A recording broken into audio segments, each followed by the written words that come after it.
여러분 안녕하십니까, 진성호입니다. 어제 거의 9시간 동안 조국 후보자가 기자간담회를 했습니다. 기자들은 짧게 물었고 조국은 마음껏 대답했습니다. 그런데 조국 후보자가 하나 모르는 게 있었습니다. 이 방송을 지켜보는 많은 시청자 중에는 조국의 거짓말을 꼭 집을 수 있는 사람들이 있다는 것입니다. 조국은 하고 싶은 말을 마음껏 했습니다. 그러나 시간이 얼마 지나지 않아 오늘 아침 신문 방송들은 조국의 거짓말을 하나둘 캐서 보도하기 시작했습니다. 눈덩이처럼 커질 겁니다. 두고 보십시오. 자, 그중 오늘 몇 가지만 소개하겠습니다. 그러고 보면 조국은 정말 거짓말을 어제 너무 많이 한 것 같습니다. 이러고도 청와대는 문제없다, 임명을 강행할 것 같습니다. 정말 대한민국이 어디로 가고 있는 걸까요? 조국이라는 인물 하나가 좌파 전체를 구렁텅이로 몰고 갈지도 모른다는 생각이 듭니다. 진성호의 융단 폭격 시작합니다. 조국을 융단 폭격합니다.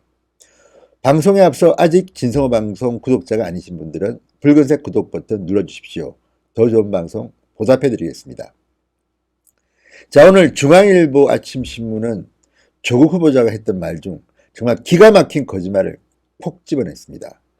장학금 관련 이야기입니다. 서울대 환경대학원에서 받았던 관학회, 그러니까 서울대 총동창회가 주는 장학금 이야기입니다. 조국의 후보자 딸은 두 학기 연속으로 장학금, 전액 장학금을 받았습니다. 401만원, 401만원, 합쳐서 802만원. 그런데 조국의 딸은 첫 학기 딱 한 과목 들었습니다. 두 번째 학기 부산대 의학전문대학원에 합격해서 휴학에 걸렸습니다. 그런데도 조국은 어제 기자회견장에서 이렇게 말했습니다. 자, 서울대 총동창회로부터 받은 장학금에 대해 반납이 불가능하다는 답을 들어 두 번째 장학금을 받았다. 조국 후보자의 딸은 2학기 휴학을 했습니다. 부산대 의학전문대학원에 합격을 했기 때문입니다. 그런데 두 번째 장학금은 반납이 불가능하다는 답을 들어서 그것을 받았다고 조국은 말했습니다. 그렇지만 중앙일보에 인터뷰한 장학회를 운영하는 송강재단 관계자는 장학금을 반납하지 못한다는 규정은 없다고 반박했습니다. 자, 조국은 이렇게 말했습니다. 딸에게 휴학하면 장학금을 반납해야 하는 거 아니냐고 했는데 장학회에 연락했더니 반납이 안 된다고 해서 두 번째 장학금도 어쩔 수 없이 받았다, 이렇게 말했습니다. 그러니까 조국의 딸은 나는 잘못한 거 없다, 주니까 받았다. 그런데 조국의 딸에게 장학금을 추천한 사람도 지금 나타나지 않고 있습니다. 조국의 딸은 행운합니까? 아니면 뭐 귀신이 준 겁니까? 아무튼 공개적으로 조국은 말했습니다. 딸에게 휴학하면 장학금을 반납해야 하는 거 아니냐고 했는데 반납이 안 된다고 해서 두 번째 장학금도 어쩔 수 없이 받았다. 자, 그런데 중앙일보가 취재한 것을 보면 송강재단 관계자는 중앙일보와의 통화에서 휴학이나 개인적인 사정을 이유로 장학금 반납을 요청하면 받았다가 그 학생이 복학하면 다시 지급하는 경우도 있다. 서울대 관학회 측에 장학금을 돌려받지 않는 규정이 있는지 모르겠다고 말했습니다. 관학회 관계자는 당시 상황은 잘 모르겠는데 보통 학기 휴학을 하면 다음 학기에 장학금을 반납하게 돼 있다고 설명했습니다. 자, 조국의 딸이 받은 장학금은 고 구평회 LG 창업 고문, 이 기부한 돈으로 운영되는 특지 장학금이라고 합니다. 관학회는 학교에 5천만 원 이상 기부한 사람의 이름을 딴 특지 장학금 제도를 두고 있습니다. 이 장학금을 받기 위해선 희망자 본인이 신청하고 지도교수, 학과장, 학장, 원장의 결재를 거쳐야 한다고 합니다.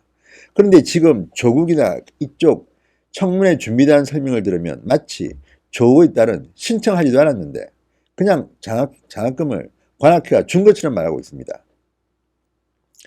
자, 두 번째, 딸 입시 특혜 의혹과 관련된 조국 후보자의 해명에 의학계도 들끓고 있다고 합니다. 어제 제가 최대집 의협회장의 발언을 소개해드렸습니다만 지금 조국 후보자는 자신의 딸이 단국대 의학 논문의 제1저자로 등재된 의혹에 대해서 당시 기준으로는 문제가 없었다 이렇게 해명했습니다. 그러자 장성구 대한의학회장은 논평할 가치도 없다고 말했습니다.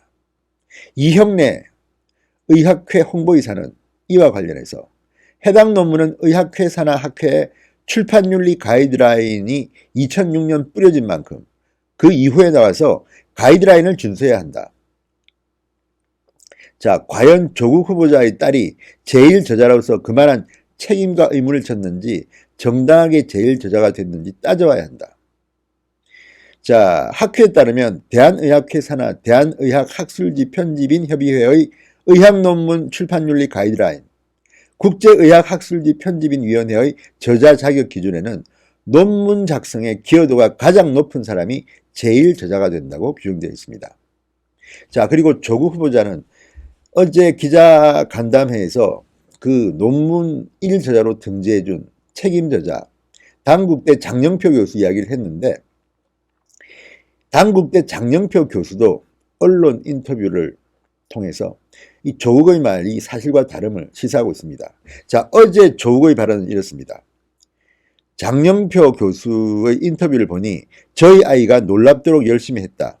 아이가 영어를 조금 잘하는 편이다. 실험 참석 뒤에 연구원들이 실험 성과를 영어로 정리하는데 큰 기여를 했다고 평가한 것 같아. 그런데 이 문제의 장 교수는 앞서 중앙일보와 인터뷰에서 의학 용어도 모르는 학생이 논문을 어떻게 쓰겠느냐. 초보는 내가 쓰고 조국의 딸은 표현 등을 검수해 논문을 매끄럽게 만드는 역할을 했다고 밝혔습니다. 논문 기여도에 대해서도 조국의 딸이 굉장히 열심히 했다. 그러면서도 단순 작업이었다고 말했습니다. 호의로 제1저자로 올려준 것 아니냐는 질문에는 부인할 수 없다고 했습니다. 해외 대학을 가리고 왔는데 조금이라도 도움이 되려고 한 것이라고 이렇게 자백을 했습니다. 그런데 조국은 이 인터뷰를 보고도 어제 기자간담회에서 그렇게 말도 안 되는 해명을 했습니다. 자, 그리고 어제 아침 동아일보 보도가 됐습니다. 인턴 품앗이. 자, 조국 후보자는 당국대 의대에서 2주간의 인턴십 뒤 논문 1저자로 등재됐습니다. 그러면서 장 교수에게 가족 누구도 연락드린 바가 없다. 해당 인턴십은 제 가족이 아니라 아이가 다닌 고등학교 선생님이 설계한 것이라고 해명했습니다. 그런데 문제의 장 교수는 인터뷰에서 조 후보자의 부인이 아내한테 이야기한 것 같다고 밝혔습니다. 누구 말이 맞을까요? 아마 이 장 교수는 검찰 수사를 받아서 형사처벌될 가능성이 대단히 높습니다. 검찰 조사를 하게 되면 아마 놀라운 일들이 벌어질 겁니다. 자, 이것 말고도 지금 조국 후보자에 대해서는 말들이 많습니다. 어제 난 펀드 투자처를 모른다고 했는데 정관에는 다릅니다. 명백한 거짓말이다. 이런 분석도 나오고, 어쨌든 어제 조국 후보자는 미친 듯이 거짓말을 한 것 같습니다. 이 부분은 물론 한번 팩트 체크를 해야 되겠지만 오늘 아침 나온 신문들 보면 기가 막힙니다. 조국 후보자는 눈을 똑바로 뜨고 기자들을 빤히 쳐다보면서 이렇게 거짓말을 해도 되는 건지. 자, 이 문제는 만약에 국회 인사청문회에서 이랬다면 위증의 죄를 받게 됩니다. 그래서 어제 그 자리는 아니었습니다. 그냥 마음대로 조국 혼자 떠드는 그런 자리였습니다. 그런데 거짓말을 참 많이 했습니다. 이 거짓말에 대한 처벌은 검찰 수사를 통해서도 가능할 것이고, 또 국민의 여론, 국민정서법으로 처벌할 수도 있을 겁니다. 어쨌든 어제 조국은 기자간담회를 통해서 너무나 많은 거짓말을 한 것 같습니다. 본인은 국민들이 바보일 것이다 생각할지 모르지만 그 누군가는 조국의 말이 왜 문제가 되는지를 파악하고 있습니다. 언론 보도는 계속될 겁니다. 이것은 진보 보수의 문제도 아닙니다. 한 인간의 진실에 대한 문제입니다. 신성호의 윤단 폭격이었습니다. 여러분 감사합니다.